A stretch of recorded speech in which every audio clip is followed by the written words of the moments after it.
اولاد کے لیے دعائیں پڑھیں گے۔ ارشاد باری تعالیٰ ہے سورۃ الفرقان کی آیت نمبر 74 سے 76 تک، اللہ سبحانہ تعالیٰ کا ارشاد ہے والذین یقولون ربنا ھب لنا من ازواجنا وذریاتنا قرۃ اعین واجعلنا للمتقین اماما اولئک یجزون الغرفۃ بما صبروا وَيُلَقَّوْنَ فِيهَا تَحِيَّةً وَسَلَامًا خَالِدِينَ فِيهَا حَسُنَتْ مُسْتَقَرًّا وَمُقَامًا۔ اور وہ لوگ جو کہتے ہیں اے ہمارے رب ہمیں اپنے ازواج اور اولاد کی طرف سے آنکھوں کی ٹھنڈک عطا فرما اور ہمیں متقی لوگوں کا امام بنا، یہی لوگ ہیں جو اپنے صبر کے بدلے جنت میں بالا خانے دیے جائیں گے اور وہ اس میں دعائے خیر اور سلام سے استقبال کیے جائیں گے، اس میں وہ ہمیشہ رہنے والے ہوں گے۔ کتنا اچھا ٹھکانہ اور کتنی اچھی قیام گاہ۔ اولاد کے لیے دعا مانگنا انبیاء اور اہل ایمان کا شیوا رہا ہے۔ ابراہیم علیہ السلام نے دعا کی تھی رب ھب لی من الصالحین، اے میرے رب مجھے نیک اولاد عطا فرما۔ اہل ایمان کی دعا اللہ تعالیٰ نے قرآن مجید میں ذکر کی ہے وَأَصْلِحْ لِي فِي ذُرِّيَّتِي، اور میری خاطر میری اولاد کی اصلاح کر دے۔ زکریا علیہ السلام نے دعا کی تھی فَهَبْ لِي مِن لَّدُنكَ وَلِيًّا يَرِثُنِي وَيَرِثُ مِنْ آلِ يَعْقُوبَ وَاجْعَلْهُ رَبِّ رَضِيًّا، مجھے اپنے پاس سے ایک وارث عطا فرما جو میرا وارث بنے اور آل یعقوب کا وارث ہو، اور اے میرے رب اسے پسند کیا ہوا بنا، وہ ایسا ہو جس سے تو راضی ہو جائے، وہ پسندیدہ ہو۔ ابراہیم علیہ السلام نے دعا کی تھی رب اجعلنی مقیم الصلاۃ ومن ذریتی ربنا وتقبل دعا، اے میرے رب مجھے بھی اور میری اولاد کو بھی نماز قائم رکھنے والا بنا، اے رب میری یہ دعا قبول فرما۔ اہل ایمان ہمیشہ اپنی اولاد کے لیے دعا کرتے ہیں۔ سورۃ الفرقان کی جو آیات میں نے آپ کے سامنے پڑھی ہیں یہ عباد الرحمن سے متعلق آیات ہیں کہ رحمان کے خاص بندے، رحمان کے پسندیدہ بندے اللہ تعالیٰ سے دعا کرتے ہیں کہ ربنا ھب لنا من ازواجنا وذریاتنا قرۃ اعین، کہ اللہ ہمیں اپنی ازواج سے اور اپنی اولاد سے آنکھوں کی ٹھنڈک عطا فرما۔ یاد رکھیے یہ دعا ہر صاحب ایمان کا شیوا ہے، ہر مومن کو یہ دعا کرتے رہنا چاہیے، چاہے ہماری اولاد نیک ہی کیوں نہ ہو، چاہے وہ فرما بردار ہی کیوں نہ ہو، چاہے وہ قرآن کی حافظ ہی کیوں نہ ہو، چاہے وہ دین کی عالم ہی کیوں نہ ہو، پھر بھی یہ دعا مانگتے رہنا چاہیے، اس لیے کہ دل رحمان کی 2 انگلیوں کے درمیان ہوتا ہے، وہ جیسے چاہے انہیں پھیر سکتا ہے۔ ہمیں نہیں معلوم کہ آج اگر ہماری اولاد دین پر ہے تو کل اس کا مستقبل کیا ہوگا، اس لیے کبھی بھی اس بارے میں بے فکر نہیں ہونا چاہیے۔ نیک سے نیک ترین اولاد بھی ہو، تہجد گزار بھی ہو، صائم اور قائم ہو، لیکن پھر بھی دعا کرتے رہیں۔ اگر آپ کی اولاد نیک ہے تو آپ کی دعائیں ان کی نیکی میں استقامت اور اضافے کا سبب بنے گی، یعنی وہ مزید نیک بنے گی، ان کے اندر مزید استقامت آئے گی اور پھر اسی طرح ان کا ایمان بھی بڑھے گا۔ اور اگر وہ نیک نہیں ہے اور اگر وہ آپ کی آنکھوں کی ٹھنڈک نہیں ہے تو اس دعا سے انشاءاللہ وہ آپ کی آنکھوں کی ٹھنڈک بنے گے۔ تو ہم سب کو بھی یہ دعا کرتے رہنا ہے کہ اے اللہ ہماری اولاد کو نیک بنا اور ان کو متقین کا امام بنا، یعنی تقوی والوں کی صحبت میں ہوں اور تقوی والوں میں بھی سب سے آگے ہوں، تقوی والوں کو بھی مزید لیڈ کرنے والے ہوں، ان کی رہنمائی کرنے والے ہوں، اور پھر یہ کہ وہ ہماری آنکھوں کی ٹھنڈک بھی ہوں، یعنی جہاں وہ رب کے پسندیدہ ہوں وہاں وہ ہمارے لیے بھی باعث سکون ہو۔ اس کے ساتھ ساتھ انسان کے لیے لازم ہے کہ وہ اپنی اولاد کی نیک تربیت بھی کرتا رہے، کیونکہ تربیت کی کوشش کرنا جو ہے ایک صبر آزما کام ہے۔ اسی لیے اس آیت کے بعد جو آیت آتی ہے اس میں صبر کرنے والوں کی جزا جنت میں غرفہ بتائی گئی ہے۔ عربوں کے ہاں گھر کے اندر جتنے بھی کمرے ہوتے ہیں ان میں سے سب سے بہترین کمرہ غرفہ کہلاتا ہے، یعنی سب سے اعلیٰ ترین درجہ۔ تو جنت میں بھی جب غرفہ کی بات ہے تو اس سے مطلب کوئی ہائی رائز بلڈنگ نہیں ہے، کیونکہ وہ ایک جگہ پر آتا نا کہ غرفات پر غرفات مبنیہ ہوں گے، تو اس سے مراد یہ ہے کہ جنت کے اعلیٰ ترین مقامات اللہ تعالیٰ ان کو عطا کرے گا جو صبر کے ساتھ تربیت بھی کرتے رہیں گے اور صرف اپنی تربیت اور اپنی کوشش کو کافی نہیں سمجھیں گے بلکہ اللہ تعالیٰ سے دعا بھی کریں گے۔ اور بہت دفعہ ایسا بھی ہوتا ہے کہ ہم تربیت میں پوری کوشش کر لیتے ہیں لیکن اس کا اثر اولاد میں نظر نہیں آتا، اولاد آپ کی ایکسپیکٹیشن پہ پوری نہیں اترتی، آپ جیسے ان کو دیکھنا چاہتے ہیں ویسے وہ نظر نہیں آتے۔ کیا ہم نوح علیہ السلام کی تربیت پہ کوئی شک کریں گے؟ ان کے 4 بیٹے تھے جن میں سے 3 بہترین بیٹے ثابت ہوئے لیکن ایک بیٹا اپنے ہی راستے پر چل نکلا۔ اس میں انسان کی کوشش اگر ہو اور انسان کے بس میں ہو اولاد کی اصلاح تو وہ سبھی کو سیدھا کر کے رکھ دے، لیکن یاد رکھیے کوشش ہماری، دعا ہماری، اور اس میں اثر ڈالنے والا اور اس کو ہماری آنکھوں کی ٹھنڈک بنانے والا صرف اور صرف ہمارا رب ہے۔ اس لیے مومن صرف اپنی کوششوں پہ بھروسہ نہیں کرتا بلکہ وہ اپنے رب کو پکارتا رہتا ہے۔ اور پھر عام طور پر یہ ہوتا ہے کہ ہم اس دعا کو اپنی دعاؤں کا حصہ نہیں بناتے۔ ہاں، جب اولاد کی طرف سے کوئی تکلیف پہنچتی ہے، جب وہ ہماری کوئی بات نہیں مانتے یا ہمیں ناراض کرتے ہیں، تو پھر ہمیں خیال آتا ہے کہ ہمیں دعا کرنی چاہیے کہ ان کی اصلاح ہو جائے اور یہ سیدھے ہو جائیں اور ہماری آنکھوں کی ٹھنڈک بن جائے۔ یاد رکھیے یہ صرف اولاد کے بگاڑ کے وقت کی دعا نہیں ہے بلکہ ہمیشہ یہ دعا کرتے رہنا چاہیے۔ اپنی روزمرہ زندگی کی خاص دعاؤں میں اس دعا کو شامل کر لیں، اپنی نمازوں میں، سجدوں میں، قبولیت کے اوقات میں اپنی اولاد کے لیے دعا کریں، کیونکہ اولاد انسان کی محبوب ترین چیزوں میں سے ہے۔ جن کو اللہ نے اولاد کی نعمت سے نوازا ہے وہ اچھی طرح سمجھ سکتے ہیں کہ ہماری زندگی میں اولاد کا کیا مقام ہے۔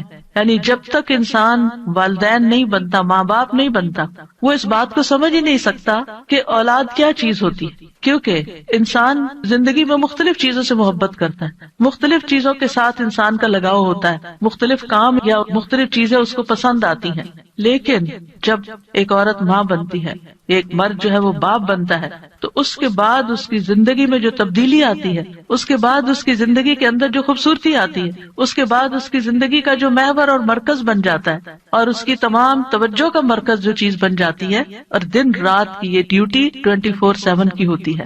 یعنی باقی چیزوں سے تو آپ کسی وقت الگ بھی ہو سکتے ہیں، مگر یہ وہ رشتہ ہوتا ہے کہ جس سے آپ پھر مرتے دم تک الگ نہیں ہو سکتے، کیونکہ وہ آپ کے جسم کا ایک حصہ ہوتا ہے، اور اللہ تعالیٰ آپ کے دل میں ہر چیز سے زیادہ ان کے لیے محبت ڈال دیتا ہے، اور ان کی خوشی آپ کو خوش کرتی ہے اور ان کا دکھ آپ کو دکھی کرتا ہے۔ اس لیے انسان کو ہمیشہ اپنی دعاؤں میں یہ خاص دعا کرتے رہنا چاہیے، اور قبولیت کے اوقات میں بھی، کیونکہ اولاد سے ملنے والی آنکھوں کی ٹھنڈک اسی وقت ہوتی ہے جب اولاد سیدھے رستے پر ہوتی ہے، جب اولاد نیک ہوتی ہے، اچھے کام کر رہی ہوتی ہے، تو پھر ہی ماں باپ کی آنکھوں کی ٹھنڈک ہوتی ہے۔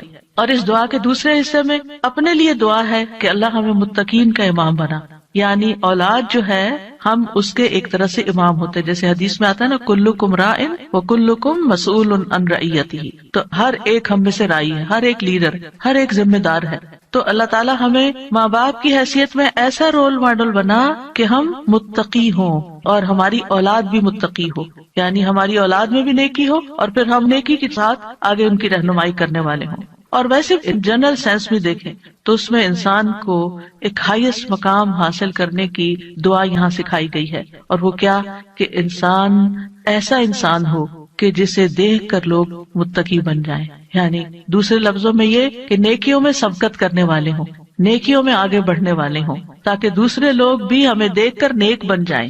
مثلاً اگر ایک مرد اول وقت میں مسجد میں جا کر نماز پڑھتا ہے تو اس کے بچوں پر اس کا کیا امپریشن ہوگا؟ یعنی اگر باپ ذمہ دار ہے تو بچے بھی دیکھ کر کہیں گے کہ ہاں ہمیں بھی یہی کام کرنا ہے، کیونکہ بچے ابتدائی زندگی میں خاص طور پر باپ کو، ماں کو بہت فالو کر رہے ہوتے ہیں۔ پھر اسی طرح اگر آپ کا پڑوسی آپ کو دیکھتا ہے، آپ کے کولیگز آپ کو دیکھتے ہیں کہ آپ کی توجہ سب سے زیادہ کس چیز کی طرف ہے، تو وہ بھی آپ کی دیکھا دیکھی نیکی کے کام میں آگے بڑھتے ہیں، آپ صدقہ کرتے ہیں، اور کوئی آپ کو دیکھ رہا ہے، آپ کا مقصد نہیں دکھانا، لیکن کسی کو نظر آ جاتا ہے تو آپ کو دیکھ کر وہ بھی شروع کر دیتا ہے، تو آپ اس کے کیا بن گئے؟ امام، یعنی آپ لیڈ کر رہے ہیں، آپ آگے ہیں اور وہ آپ کو فالو کر رہے ہیں۔ تو ہمیں یہ دعا کرنی چاہیے اپنے لیے کہ اللہ ہمیں نیکی کے کاموں کا امام بنا، متقین کا امام بنا۔ تو یہاں ہم دیکھتے ہیں کہ یہ عباد الرحمن کی صفات میں سے ایک صفت ہے، اور وہ کہتے ہیں والذین یقولون ربنا ہب لنا۔ ہب کا لفظ جو ہے یہ ہبہ سے ہے، اور ہبہ کہتے ہیں بلا معاوضہ کوئی چیز دینا۔ یا رب ہم نے کچھ کیا نہیں، لیکن تو اپنے پاس سے ہمیں عطا فرما، اپنی خاص رحمت سے ہمیں یہ عطا فرما۔ من ازواجنا، ازواج کا لفظ جو ہے یہ زوج سے ہے، جن اور حیوانات ان سب میں نر اور مادہ پایا جاتا ہے جو ہر ایک دوسرے کا زوج کہلاتا ہے، یعنی عورت کے لیے بھی یہ لفظ استعمال ہوتا ہے اور مرد کے لیے بھی استعمال ہوتا ہے. اگر مرد یہ دعا کریں گے تو اپنی بیویوں کے لیے کریں گے کہ ہماری بیویاں ہمارے لیے آنکھوں کی ٹھنڈک ہوں، اور اگر عورتیں یہ دعا کریں گی تو ان کے ازواج ان کے خاوند ہوں گے کہ ان کو ہمارے لیے آنکھوں کی ٹھنڈک بنا.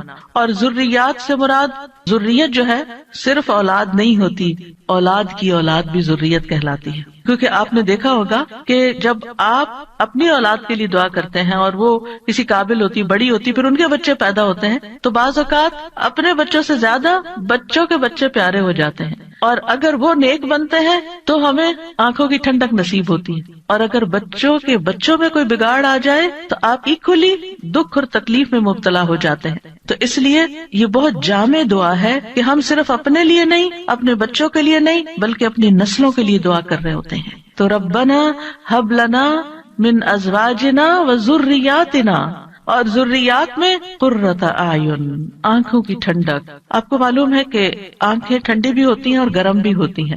آنکھوں سے جب آنسو بہتے ہیں، خوشی کے آنسو بہیں تو آنکھیں ٹھنڈی ہوتی ہیں، اور اگر غم کے آنسو ہوں تو آنکھیں گرم ہو جاتی ہیں. تو آنکھوں کی ٹھنڈک کا مطلب ہے خوشی، مسرت. اور پھر یہ کہ آنکھوں کی ٹھنڈک ہو تو انسان پرسکون رہتا ہے، نیند بھی سکون سے آتی ہے. کہ بچوں کی طرف سے اگر انسان کو بے فکری ہو کہ وہ اچھے کام کر رہے ہیں، اچھی جگہ پر ہیں، سیف ہینڈز میں ہیں، تو انسان کے بہت سے غم، دکھ، پریشانیاں ختم ہو جاتی ہیں، وہ بے فکر ہو جاتا ہے. اور پھر اسی طرح یہ ہے کہ جب آنکھوں کی ٹھنڈک ہوتی ہے تو انسان کے دل کو بھی قرار ملتا ہے. یعنی آنکھوں کی ٹھنڈک صرف آنکھوں تک نہیں رہتی، بلکہ آنکھوں سے انسان جو کچھ دیکھتا ہے وہ اس کے دل تک اتر جاتا ہے. ابن عباس کہتے ہیں اس سے مراد ان کی وہ اولاد ہے جو اللہ کی اطاعت کے کام کرے تاکہ دنیا اور آخرت میں انہیں آنکھوں کی ٹھنڈک نصیب ہو. یعنی جو بچے نیک ہوتے ہیں وہ ماں باپ کے لیے ان کی زندگی میں بھی خوشی کا باعث ہوتے ہیں، اور جب ماں باپ فوت ہو جاتے ہیں تو وہ ان کے لیے صدقہ جاریہ بن جاتے ہیں. اور پھر جب قیامت کے دن اٹھیں گے اور اولاد اور والدین کو اللہ سبحانہ تعالیٰ جمع کر دے گا اپنی جنتوں میں، تو یہ وہاں بھی ان کو دیکھ دیکھ کر خوش ہوتے رہیں گے. آبویسلی جو بچے ماں باپ کے ساتھ نہیں جا سکیں گے، جو ماں باپ کا دین چھوڑ گئے یا ان کا راستہ چھوڑ گئے یا نماز روزہ چھوڑ گئے، تو پھر ظاہر ہے کہ وہ بچے چاہے دنیا میں کتنے بھی کامیاب کیوں نہ ہوں، وہ آخرت میں ساتھ نہیں ہوں گے. تو اس لیے جب یہ دعا کرتے ہیں تو اس میں ان کی ہدایت اور صلاح کی دعا بھی آ جاتی ہے. یعنی یہاں اس دعا سے مراد صرف بچوں کا ظاہری حسن اور خوبصورتی اور ان کی دنیا کی کامیابیاں اور دنیا میں ان کا مال و دولت کمانا، یہ بھی ٹھیک ہے، خوشی کی بات ہوتی ہے.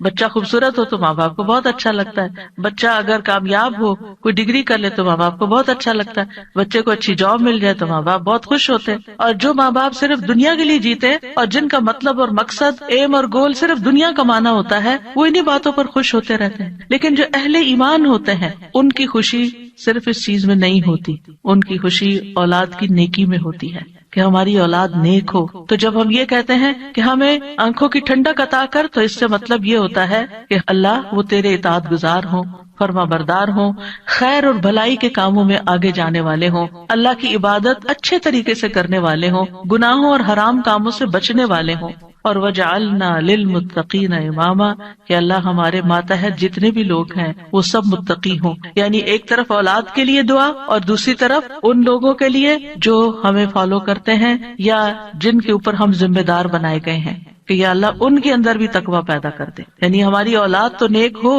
لیکن آپ کے ساتھ جو لوگ کام کر رہے ہیں، جن کے آپ ذمہ دار ہیں، مثلاً اگر آپ استاد ہیں اور آپ کے شاگرد ہیں، یا آپ ایک لیڈر ہیں، کمیونٹی لیڈر ہیں اور آپ کے بہت سے فالوورز ہیں، یا اسی طرح اور جو بھی کام آپ لیڈرشپ رول میں کرتے ہیں، تو یا اللہ جو لوگ آپ کی جو ٹیم ہے، یا اللہ اس کو بھی متقی بنا دے، اس کے اندر بھی اپنی محبت پیدا کر دے. کتنی خوبصورت دعا ہے. ظاہر ہے کہ انسان انہی لوگوں کے ساتھ ہوتا ہے، یا تو گھر میں ہوتا ہے یا باہر کام پر ہوتا ہے. جب گھر میں ہوتا ہے تو کیا ہوتا ہے، بیوی اور بچوں کو دیکھ کر انسان اپنی آنکھیں ٹھنڈی کرتا ہے، اس کو ایک پرسکون ماحول ملتا ہے. اور جب وہ گھر سے باہر ہوتا ہے، اپنی جاب پر ہوتا ہے، اپنی ٹیم کے ساتھ ہوتا ہے، تو ان کی نیکی، ان کا اخلاق، ان کا تقویٰ دیکھ دیکھ کر اس کی آنکھیں ٹھنڈی ہوتی رہتی ہیں. سنسیئر مخلص ساتھیوں کا مل جانا یہ اللہ تعالیٰ کی بہت بڑی بڑی نعمت ہوتی ہے۔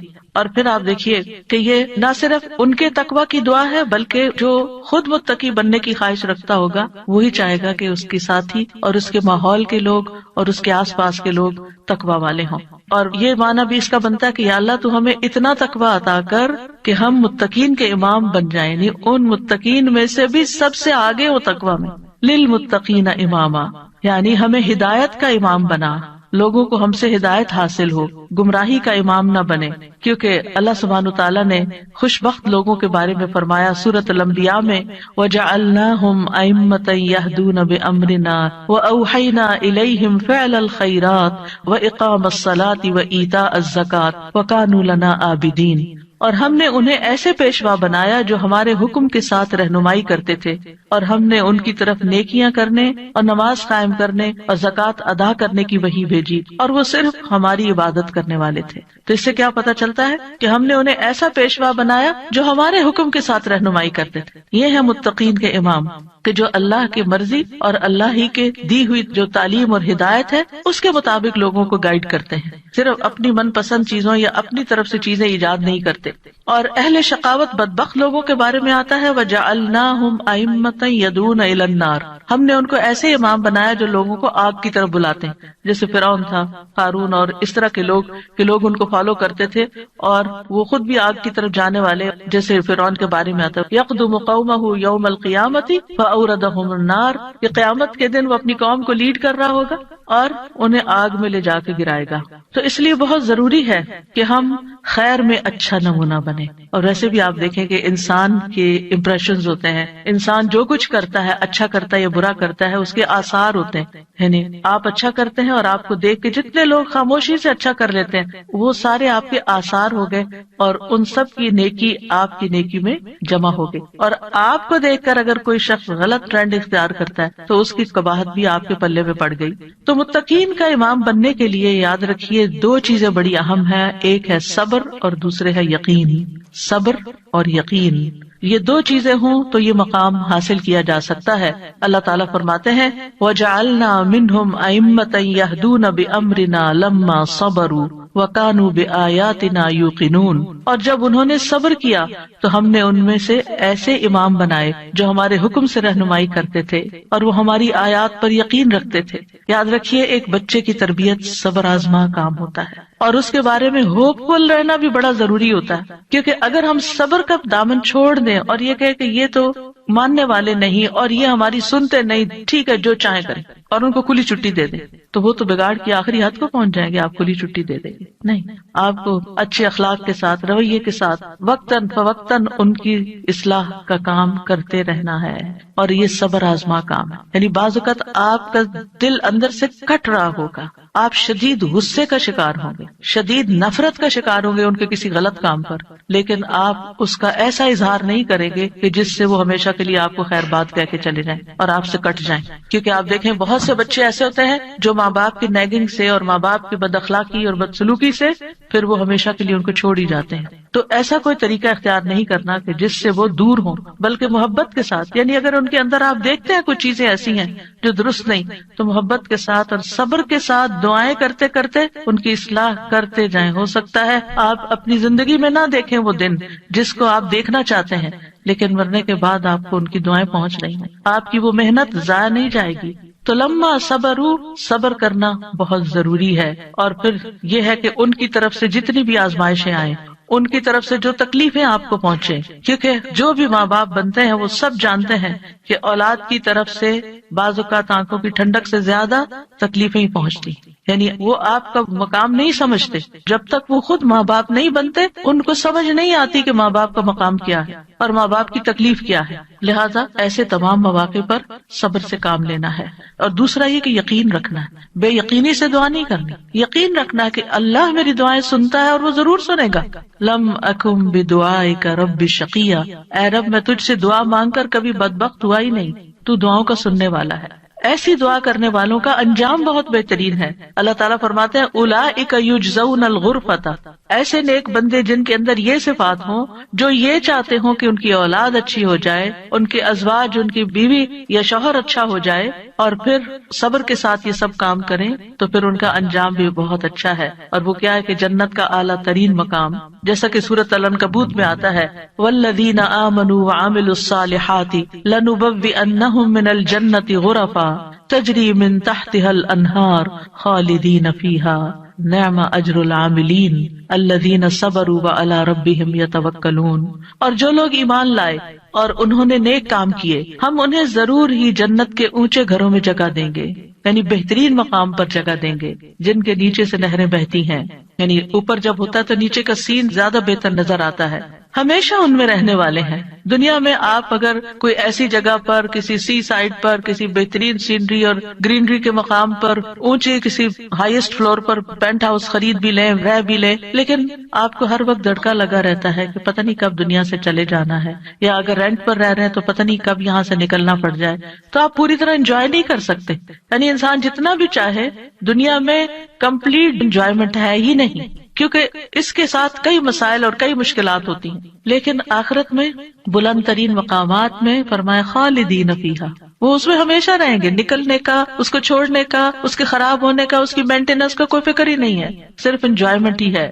نعم اجر العاملین، لیکن یہ کس کو ملتا ہے؟ جو عمل کرتے ہیں، جو کام کرتے ہیں، جو محنت کرتے ہیں۔ کتنا اچھا اجر ہے عمل کرنے والوں کا۔ کون ہے وہ عمل؟ کیا دو عمل بتائے گئے؟ الذین صبروا وعلی ربہم یتوکلون، وہ جو صبر کرتے ہیں اور اپنے رب پر توکل کرتے ہیں، بھروسہ کرتے ہیں۔ اور اس کے علاوہ حدیث سے بھی اس مقام کو حاصل کرنے کی بات ہمیں پتہ چلتی ہے۔ نبی صلی اللہ علیہ وسلم نے فرمایا، جنتی لوگ اپنے سے بلند کمرے والے کو، غرفہ والوں کو اپنے اوپر ایسے دیکھیں گے جیسے وہ دنیا میں چمکدار گہرے ستارے کو دیکھتے، اتنے بلند ہوں گے ان کے مقامات۔ آپ سوچئے، کبھی آپ جب جہاز پر ونڈو سیٹ پر بیٹھے ہوتے ہیں تو آپ جب نیچے دیکھتے ہیں تو بعض بہت ہی خوبصورت مناظر نظر آتے ہیں۔ تو آپ سوچئے کہ جس کا گھر وہ ستارے کی جگہ پر ہو، اتنا بلند مقام اس کو مل چکا ہو، تو پھر اس کو کیا کچھ نظر نہیں آئے گا نیچے۔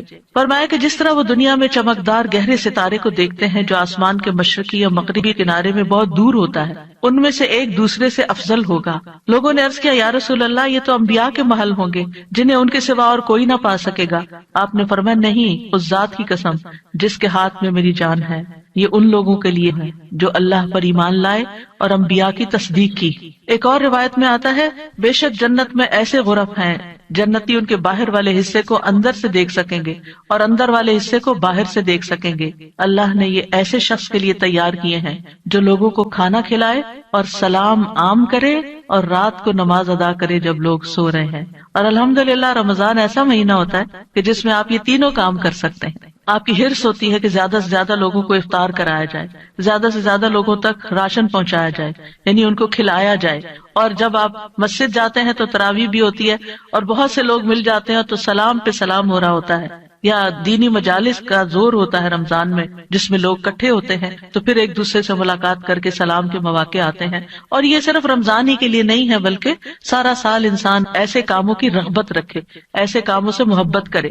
اور ان کی جنت میں وہ کیا ہوگا؟ وَيُلَقَّوْنَ فِيهَا تَحِيَّةً وَسَلَامًا، وہاں ان کو سلام اور دعا دی جائے گی۔ تحیہ کہتے ہیں زندگی کی دعا دینا، یعنی ان کے استقبال کے لیے ایسے فرشتے موجود ہوں گے جو انہیں سلام بھی کریں گے اور سلامتی کی دعائیں بھی دیں گے۔ جب کوئی سلامتی کی دعا آپ کو دیتا ہے تو کتنا دل خوش ہوتا ہے۔ تو وہاں فرشتے ان کو دعائیں دے رہے ہوں گے، اور پھر آپس میں جب ملاقاتیں ہوں گی جنتیوں کی تب بھی سلام دعا ہو رہی ہوگی۔ اور یہ سلامتی ان کو کس لیے ملی؟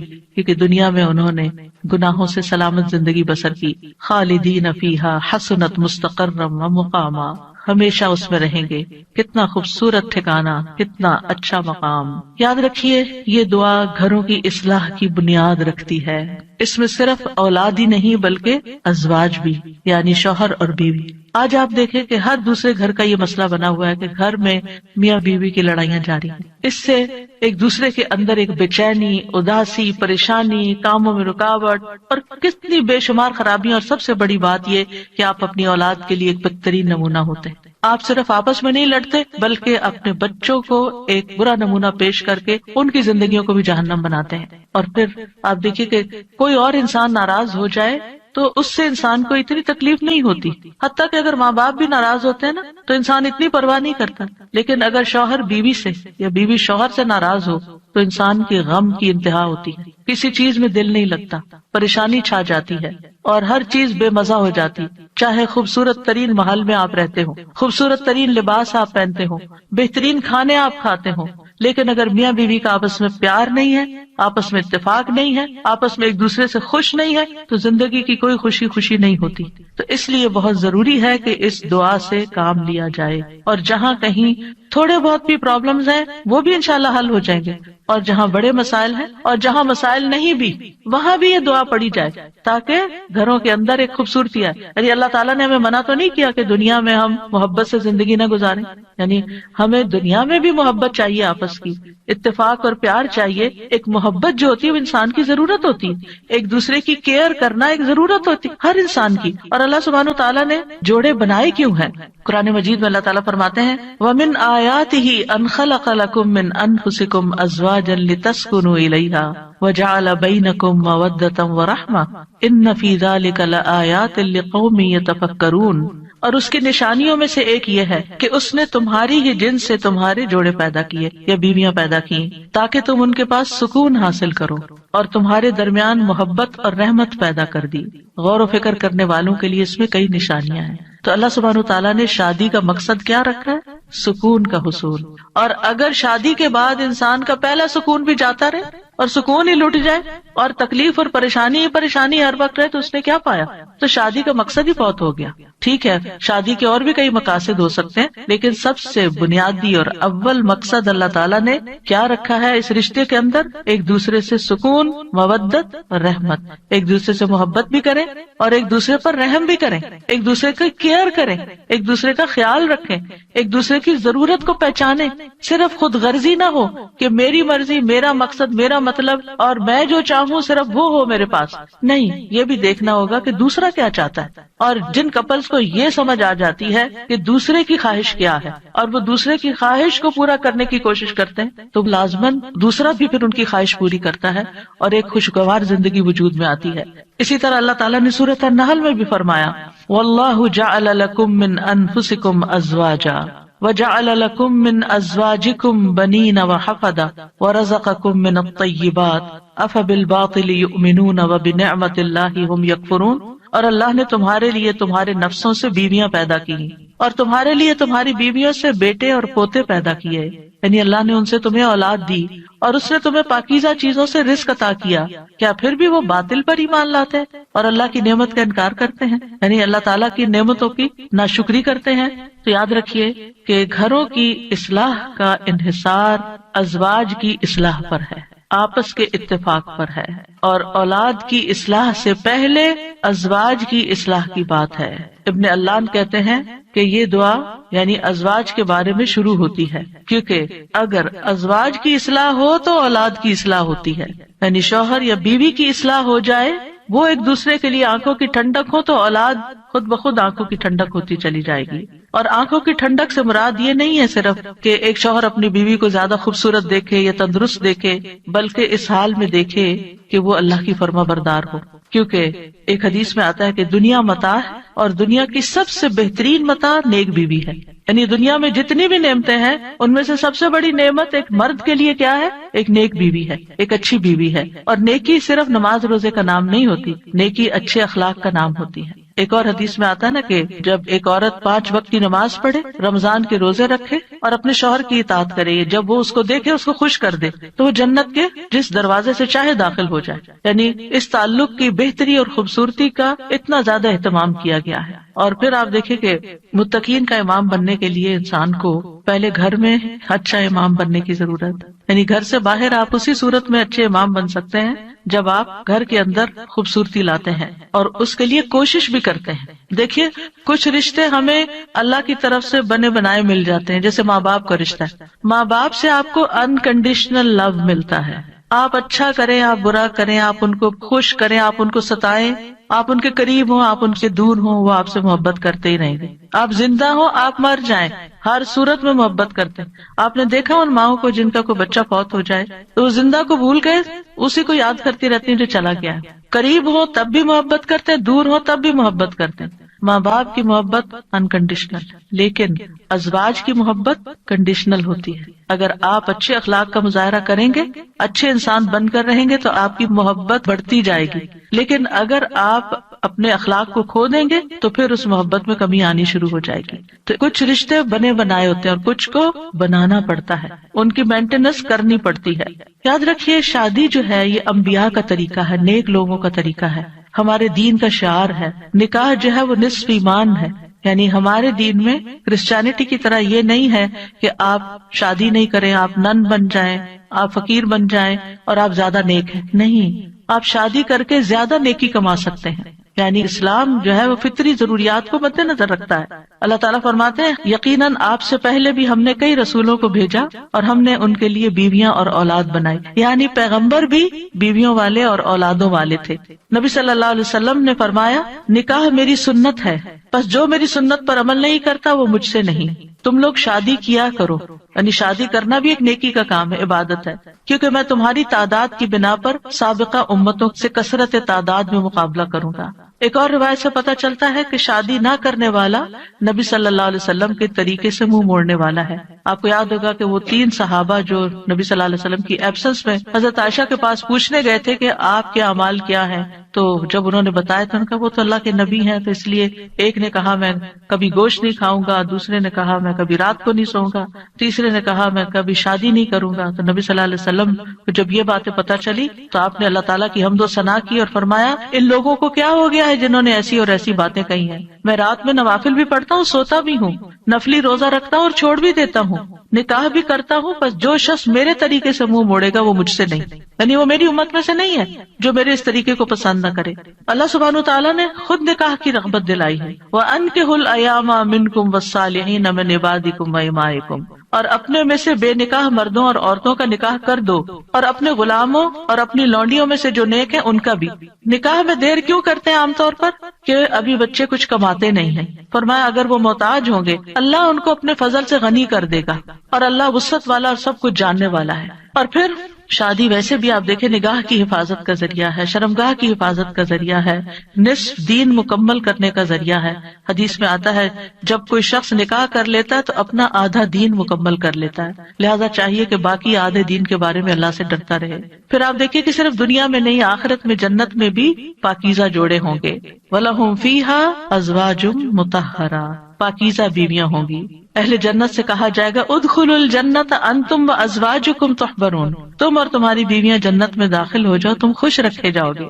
فرشتے اہل ایمان اور ان کی بیویوں اور بچوں کے لیے دعائیں کرتے ہیں. کیا کہتے ہیں؟ ربنا وادخلهم جنات عدن التي وعدتهم ومن صلح من آبائهم وازواجهم وذرياتهم انک انت العزیز الحکیم.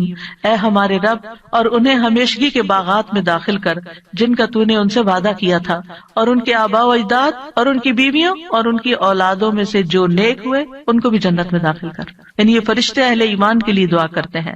اور جنت میں کوئی بھی کمارا نہیں ہوگا.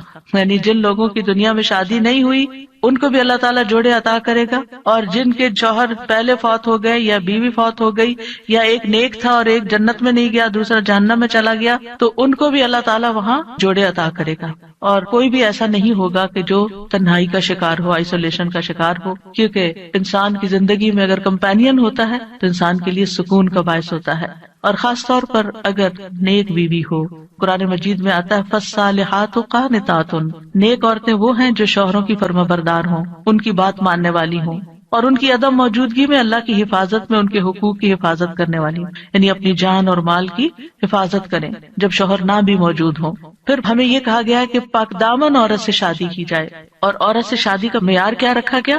نبی صلی اللہ علیہ وسلم نے فرمایا عورت سے 4 چیزوں کی وجہ سے نکاح کیا جاتا ہے، اس کے مال و دولت کی وجہ سے، یا اس کے حسب نسب کی وجہ سے، یا اس کی خوبصورتی کی وجہ سے، یا اس کی دینداری کی وجہ سے.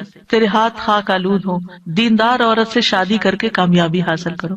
کیونکہ اگر دین والی تمہارے گھر میں آئے گی تو اللہ سے ڈرنے والی ہوگی، اس کا اخلاق اچھا ہوگا، اس کے اندر بگاڑ نہیں ہوگا. تمہیں اس کو بار بار نماز کی پابندی کے لیے نہیں کہنا پڑے گا، اس کو نیکی کی طرف لانے کے لیے بہت ایفرٹ نہیں کرنی پڑے گی. اور پھر آپ دیکھیں کہ ایک ماں کے اوپر انحصار ہوتا ہے کہ بچوں کی کیا تربیت کرتی ہے، کیونکہ تربیت اولاد باپ کا حصہ کم ہوتا ہے، ماں کا حصہ زیادہ ہوتا ہے. اگر ایک بچہ اپنی ماں کو نیک دیکھتا ہے تو اس کے اندر ایک نیکی کی محبت پیدا ہوتی ہے. تو بہرحال یہ رشتے جو ہیں ان کے لیے دعا بھی ہے اور اس کے ساتھ ساتھ انتخاب بھی اچھا ہو، اور پھر ان کو بنانے کے لیے کوشش بھی رہے. اللہ تعالیٰ مردوں کو حکم دیتے ہیں وَعَاشِرُوهُنَّ بِالْمَعْرُوفِ، عورتوں کے ساتھ بھلے طریقے سے زندگی بسر کرو، یعنی ان کے حقوق ادا کرو، اور ایک دوسرے سے محبت کرنا جو ہے یہ بھی دین کا حصہ ہے. عقبہ بن عامر کہتے ہیں میں نے رسول اللہ صلی اللہ علیہ وسلم کو یہ فرماتے ہوئے سنا کہ اسلام میں جائز لہو میں 3 چیزیں آتی ہیں: انسان کا اپنی بیوی کے ساتھ دل لگی میں مصروف ہونا، ہنسی مذاق کرنا، اپنے گھوڑے کی دیکھ بھال کرنا یعنی اس کے ساتھ ٹائم سپینڈ کرنا، اور تیر اندازی کرنا. بظاہر دیکھا جائے تو یہ ٹائم ویسٹر بھی ہو سکتے ہیں، لیکن یہ ہمارے دین میں ایک نیکی تصور کیے جاتے ہیں. یہ شغل جو ہے یا یہ ہابیز جو ہیں یہ پسندیدہ ہے. پھر یہ ہے کہ شوہر اور بیوی کو ایک دوسرے کا حق ادا کرنا ہے، کیونکہ یہ حقوق اللہ نے ایک دوسرے کے ذمے رکھے ہیں اور اللہ تعالیٰ قیامت کے دن پوچھے گا. بعض اوقات ایک بیوی یہ کہتی ہے کہ میں شوہر کا حق نہیں دیتی کیونکہ وہ بھی میری فلاں بات نہیں مانتا، یا شوہر یہ کہتا ہے میں بیوی کا حق نہیں دیتا کیونکہ میری وہ فلاں بات نہیں مانتی. نہیں، جب تک آپ اس رشتے میں ہیں دونوں کو ایک دوسرے کا حق دیتے رہنا چاہیے. اور کیوں دینا چاہیے؟ کہ اللہ کا حکم ہے، اس لیے نہیں کہ شوہر خوش ہوگا یا بیوی خوش ہوگی، اس لیے کہ میرے رب کا حکم ہے، اس لیے مجھے یہ کام کرنا ہے. اور جب آپ رب کو راضی کرتے ہیں تو رب بندوں کو بھی آپ سے راضی کر دیتا ہے. پھر اسی طرح یہ ہے کہ ایک دوسرے سے اچھے اخلاق کے ساتھ پیش آنا. نبی صلی اللہ علیہ وسلم نے فرمایا ایمان کے لحاظ سے کامل مومن وہ ہے جو اخلاق میں سب سے اچھا ہے، اور تم میں سے بہتر شخص وہ ہے جو اپنے گھر والوں کے لیے اچھا ہے، اور ایک روایت میں بیویوں کے لیے اچھا ہے. اس میں آپ دیکھیے کہ لوگ گھر سے باہر تو ہر ایک سے بڑا اچھا اخلاق رکھتے ہیں، لیکن گھر میں منہ بنا کے رکھتے ہیں، تو یہ اچھے اخلاق کی علامت نہیں. اللہ تعالیٰ نے جو کرائیٹیریا دیا ہے وہ کیا ہے کہ سب سے اچھا وہ ہے جس کا گھر میں اخلاق اچھا ہے. پھر اسی طرح یہ ہے کہ بد زبانی نہیں کرنی چاہیے. پھر بیوی کے ذمہ ہے کہ شوہر کی بات ماننے کے علاوہ شوہر کے مال اور اولاد کی حفاظت کرنے والی ہو، ان کو ضائع نہ کرے، صابر و شاکر ہو. شوہر کی ذمہ داری کیا ہے کہ گھر والوں پر خوشی سے خرچ کرے. اور نبی صلی اللہ علیہ وسلم نے فرمایا جو شخص اپنے اوپر خرچ کرتا ہے تاکہ وہ اس کے ذریعے لوگوں سے مانگنے سے بچے، وہ اس کے لیے صدقہ ہے. یعنی آپ اپنی پرسنل نیڈز کے لیے اسپینڈ کرتے ہیں، یہ بھی صدقہ ہے. جو شخص اپنی بیوی اور بچوں اور اپنے گھر والوں پہ خرچ کرتا ہے وہ بھی صدقہ شمار ہو جاتا ہے. یعنی شوہر کے نامہ اعمال میں وہ نیکی لکھی جاتی ہے کہ یہ اپنی بیوی پر بچوں پر خرچ کرنے والا ہے. پھر اسی طرح اچھے گزران کا اصول کیا ہے کہ ایک دوسرے کی اچھی عادتوں پر نظر رکھی جائے اور بری عادتوں کو اگنور کیا جائے. اگر ہم نے یہ ایکویشن بدلی کہ بری عادتوں کو ہر وقت ہائی لائٹ کیا، تم یہ نہیں کرتی، تم یہ نہیں کرتے، تم یہ نہیں کرتی، تم یہ نہیں کرتے، تو پھر زندگی جہنم بن سکتی ہے. کیونکہ ہر وقت اگر انسان اسی میں کڑتا رہے کہ اس شخص میں کیا خرابی ہے، کیا نہیں ہے، کیا کون سی برائی ہے، کون سی غلط عادت ہے، اور اسی پر لڑائی جھگڑا کرتا رہے، تو زندگی میں انجوائمنٹ نہیں رہتی. بلکہ اس کے برعکس نبی صلی اللہ علیہ وسلم نے یہ فرمایا کوئی مومن شخص کسی مومن عورت سے بغض نہ رکھے، یعنی بیوی سے نفرت نہیں کرنی چاہیے. اگر عورت کی ایک عادت ناپسند ہوگی تو کوئی دوسری عادت پسند ہوگی. تو کیا مطلب ہے کہ ناپسند بات کو چھوڑو، جو پسندیدہ ہے اس پر نظر رکھو. پھر اسی طرح یہ ہے کہ نیک اولاد کے لیے بھی کوشش کے علاوہ اور دعائیں بھی ہمیں سکھائی گئی ہیں، جیسے ان کی پیدائش سے پہلے ہی دعا کرنا، ربی ہب لی من الصالحین، اے میرے رب مجھے نیک اولاد عطا کر. یعنی ابھی اولاد ہوئی نہیں لیکن پہلے سے ہی دعا مانگنا شروع ہو جائے انسان کہ اللہ مجھے نیک اولاد دینا. اور پھر یہ کہ شادی کے وقت ایسی عورت کا انتخاب کرنا جس کے اندر بچے پیدا کرنے کی صلاحیت ہو، کیونکہ نبی صلی اللہ علیہ وسلم نے اس بات کا حکم دیا کہ محبت کرنے والی اور زیادہ بچے پیدا کرنے والی عورت سے شادی کرو. یعنی یہ ہمارے دین میں پسندیدہ چیز ہے. پھر اسی طرح شادی سے ملنے والی جو نیک اولاد ہے اس کا فائدہ کیا ہے کہ وہ مرنے کے بعد والدین کے لیے دعائیں کرتی ہے اور ماں باپ کے لیے صدقہ جاریہ بن جاتی ہے، اور یہ والدین کی درجات کی بلندی کا ذریعہ بنتا ہے.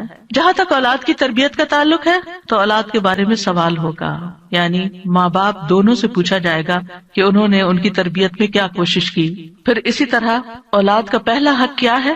حدیث میں آتا ہے نبی صلی اللہ علیہ وسلم نے فرمایا اپنے نطفوں کے لیے اچھی عورت کا انتخاب کرو، یعنی نیک عورت کا انتخاب کرو، اور دین میں ہم پلہ عورتوں سے نکاح کرو، اور ہم پلہ مردوں کو اپنی بیٹیوں کا نکاح کر کے دو. پھر اسی طرح اچھے باپ کا انتخاب.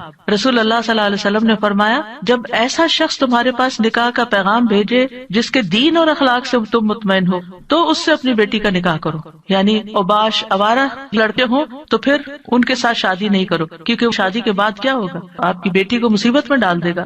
فرمایا اگر ایسا نہیں کرو گے تو زمین میں فتنہ اور زبردست فساد برپا ہوگا، یعنی پھر فساد ہی فساد، بگاڑ ہی بگاڑ۔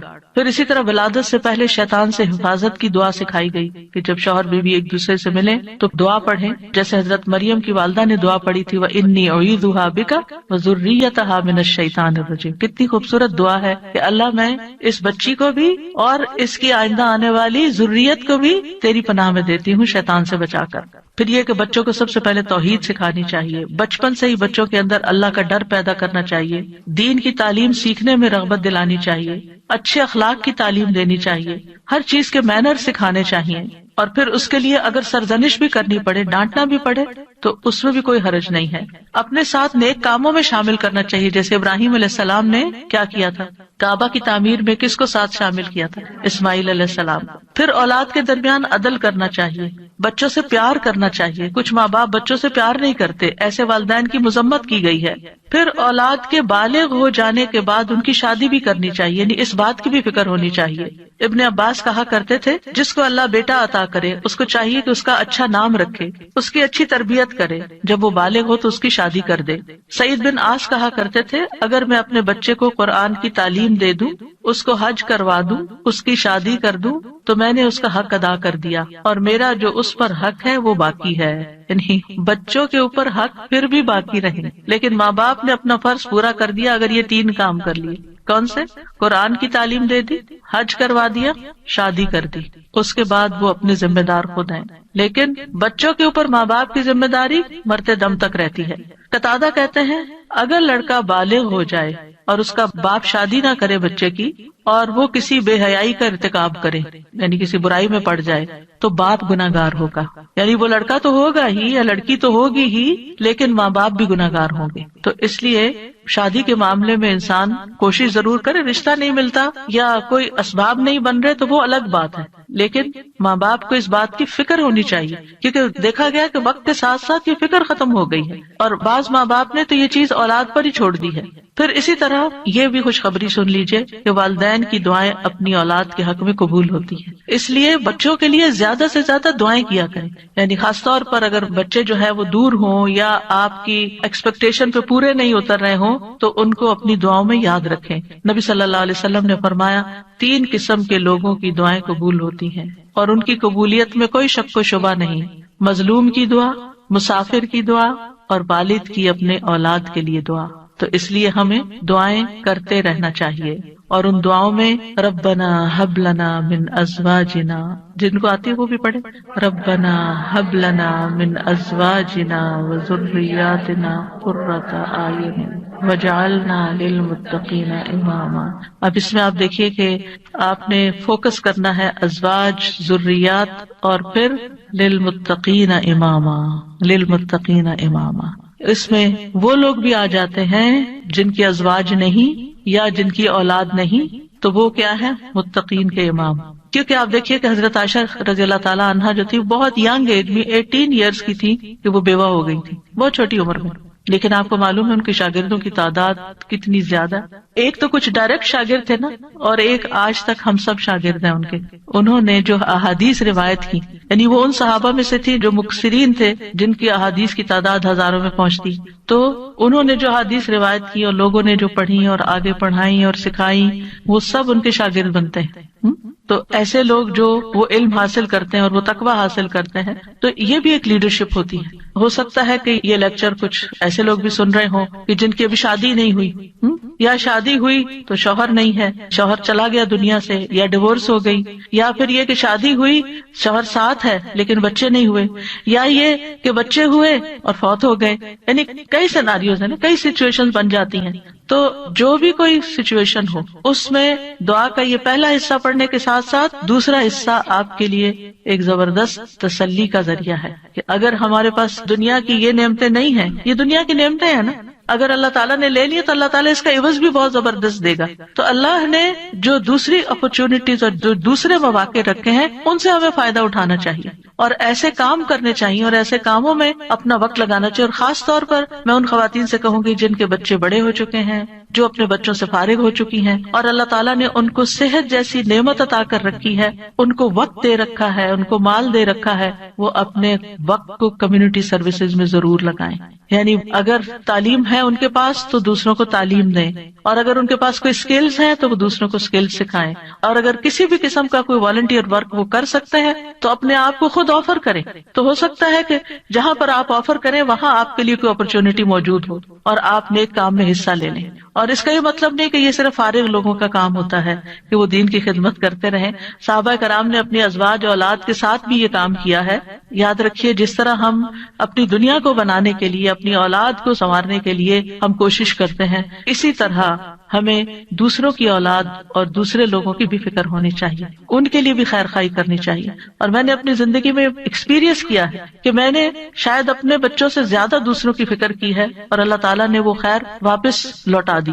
یعنی اپنی اولاد کو شاید اتنا وقت جتنا ایک عام ایوریج ماں باپ دیتے ہیں اتنا شاید نہ دے سکی، لیکن الحمدللہ اللہ سبحانہ وتعالیٰ نے وہ خیر قبول کی اور میرے بچوں کو بھی ہدایت دے دی. تو ایسا نہیں ہوتا کہ جب ہم خیر بانٹتے ہیں تو خود خیر سے محروم ہو جاتے ہیں. کوئی امتحان آزمائش تو ہو سکتی ہے.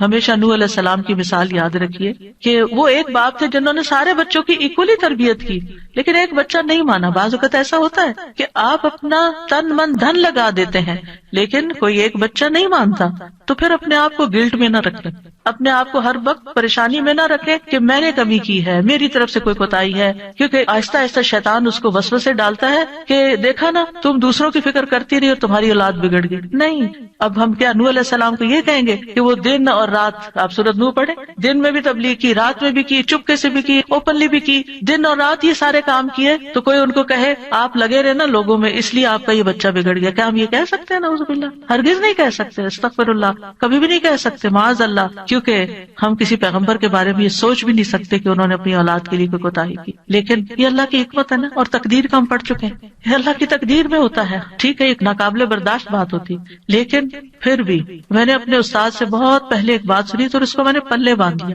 انہوں نے کہا تھا، تفسیر کی کلاس میں تفسیر پڑھاتے تھے ہمیں ماسٹرز میں، انہوں نے کہا کہ اگر آپ چاہتے ہیں نا آپ کا بچہ کھائے، کیونکہ مائیں بڑی پریشان رہتی بچہ کھاتا نہیں ہے، آپ دوسروں کے بچوں کو کھلائیں. آپ کا بچہ دودھ نہیں پیتا، آپ بچوں میں دودھ بانٹیں. آپ کا بچہ سیکھتا نہیں، تعلیم نہیں آ سکتا، آپ اوروں کے بچوں کو پڑھائیں. جو خیر آپ دوسروں کو دیں گے وہ خیر آپ پر واپس آئے گی. ان احسنتم احسنتم لانفسکم، یہ نہیں ہو سکتا کہ آپ دوسروں کے لیے بھلا کریں اور اللہ تعالیٰ آپ کو چھوڑ دے. ان تنصروا اللہ ینصرکم ویثبت اقدامکم، دین کی مدد کرنا اللہ کی مدد حاصل کرنے کا ذریعہ ہے اور ثابت قدمی کا، دین پر ثابت قدمی کا. کیونکہ آپ دیکھیے اگر آپ پاور ہاؤس سے اپنے گھر کی بجلی کا کنیکشن کاٹ دیتے ہیں تو کیا ہوتا ہے، آپ کا گھر اندھیرے میں چلا جاتا ہے. قرآن سے، قرآن والوں سے، قرآن کی مجالس سے اگر آپ اپنے آپ کو یہ کہہ کے پیچھے کر لیتے ہیں کہ میں اپنے بچوں کی تربیت کر رہی ہوں تو یہ ایک دھوکا ہوگا.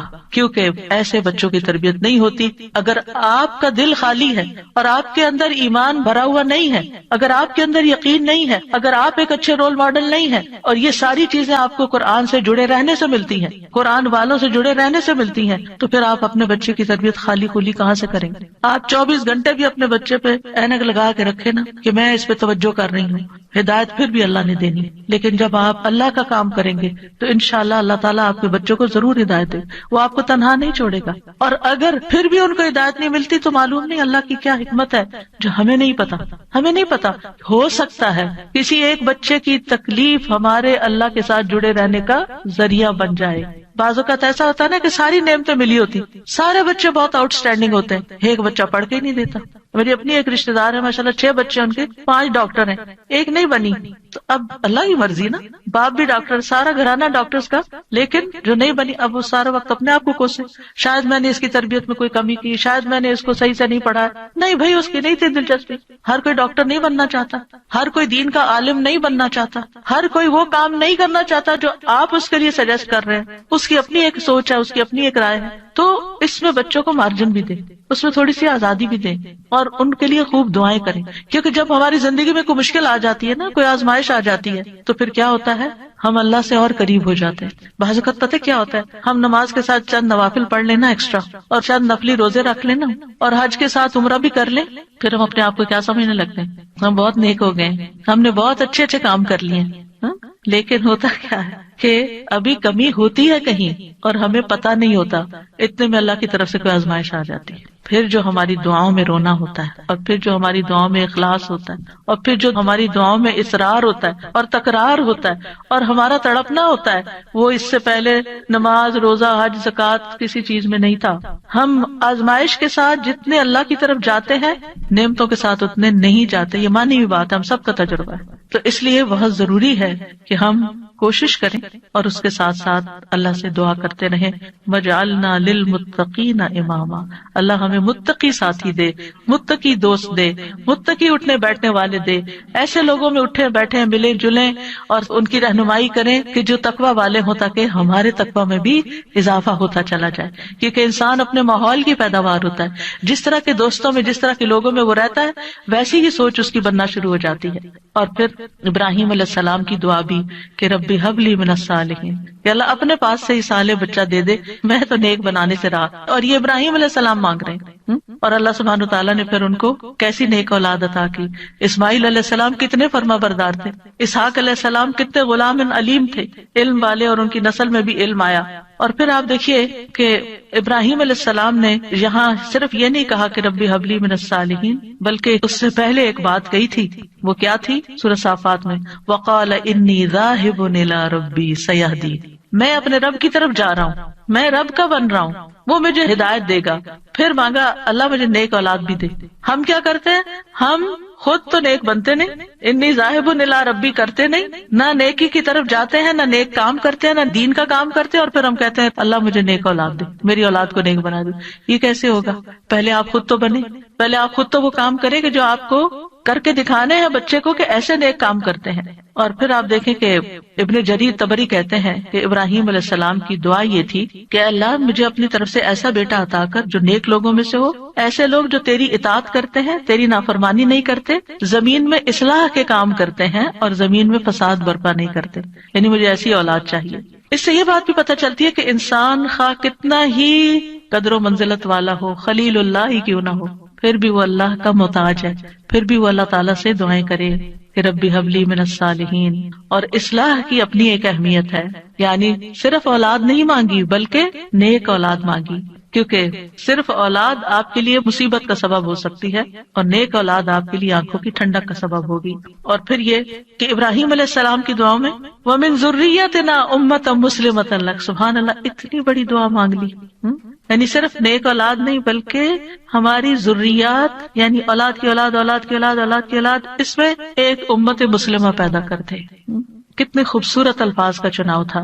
پہلے حبلی کہا، اللہ تحفہ چاہیے تیری طرف سے، ہدیہ چاہیے، ہبہ چاہیے، میں نے کچھ نہیں کیا، مجھے تیری طرف سے عنایت چاہیے کہ تو مجھے ایسا بیٹا عطا کر دے کہ جس کے اندر فطرت میں اندر خیر ہو، اندر نیکی ہو، اور بڑا ہو کے وہ اچھے کام کرے۔ اور پھر صرف یہ نہیں، وَمِن ذُرِّيَّتِنَا أُمَّةً مُسْلِمَةً لَكَ، اللہ ہماری اولاد میں سے ایسے لوگ پیدا کر جو تیرے فرما بردار مُسْلِمَةً لَكَ ہوں۔ اور پھر آپ دیکھیے کہ کس طرح اللہ سبحانہ تعالیٰ نے ابراہیم علیہ السلام کو نوازا۔ سبحان اللہ، ابو الانبیاء ہے، انبیاء کے باپ ہیں۔ اور پھر آپ دیکھیے کہ جتنے بھی الہامی مذاہب ہیں، کرسچینٹی ہے یا جوڈازم ہے، اسلام ہے، ان سب کے وہی لیڈر ہیں۔ اللہ تعالیٰ نے کہا تھا نا، انی جاعلک للناس اماما، یا ابراہیم میں تمہیں لوگوں کا امام بنانے والا ہوں۔ اور کس طرح پھر اللہ تعالیٰ نے ان کو امام بنایا۔ پھر اسی طرح اگر اولاد نہ ہوتی ہو تو پھر یہ دعا کرتے ہیں، رب لا تذرنی فردن وانت خیر الوارثین، اے میرے رب تو مجھے اکیلا نہ چھوڑ، تو ہی سب وارثوں میں سے بہتر وارث ہے۔ یہ زکریا علیہ السلام کی دعا تھی کہ رب لا تذرنی فردن وانت خیر الوارثین، تو اللہ نے دعا قبول کر لی۔ فاستجبنا لہ ووہبنا لہ یحییٰ، ہبہ ہے یہاں بھی، اور ہم نے اس کو یحییٰ عطا کیا۔ واصلحنا لہ زوجہ، اور اس کی بیوی کی اصلاح کر دی۔ کیوں؟ انہم کانوا یسارعون فی الخیرات، کیونکہ وہ نیکیوں میں سبقت کرتے تھے، نیکیوں میں دوڑ دوڑ کے جاتے تھے۔ ویدعوننا رغبا ورہبا، اور وہ ہمیں رغبت اور رہبت، امید اور خوف کے ساتھ پکارتے تھے۔ وکانوا لنا خاشعین، یہ تین چیزیں دعاؤں کی قبولیت کا ذریعہ ہیں۔ نیکی کے کاموں میں تیز جانا، جلدی کرنا، سستی نہ کرنا. یسارعون، سرعت سے ہے یہ لفظ کہ ان انبیاء کی دعائیں کیوں قبول ہوئی؟ کیونکہ وہ نیکی کے کاموں میں تیزی دکھاتے تھے. دوسرے دعائیں کرتے تھے.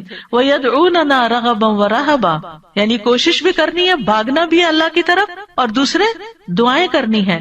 اور تیسرے تکبر میں نہیں آنا. وَكَانُوا لَنَا خَاشِعِينَ، وہ ہمارے لیے خشوع کرنے والے